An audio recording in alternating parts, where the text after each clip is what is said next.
अहमदाबाद विमान दुर्घटनेतून एक मोठी अपडेट समोर येतेय।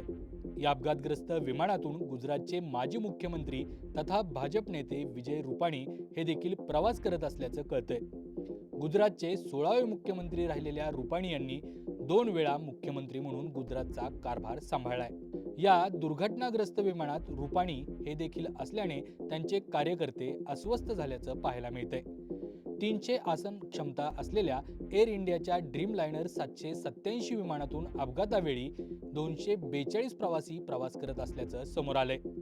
यातील 169 भारतीय, 53 ब्रिटिश, 7 पोर्तुगीज तर 1 कॅनडियन नागरिक असल्याचं देखील कळतंय। प्राप्त माहितीनुसार हे विमान सिव्हिल हॉस्पिटलच्या टीबी विभागाच्या छतावर कोसळलं।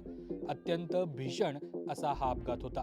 विमान कोसळल्यानंतर संपूर्ण परिसरात आगीचे लोळ व धूर पसरल्याचं पाहायला मिळालं। या अपघातात अनेकांना आपले जीव गमवावे लागले असल्याची शक्यता आहे। यंत्रणांतर्फे सध्या मदत कार्य सुरू करण्यात आलंय।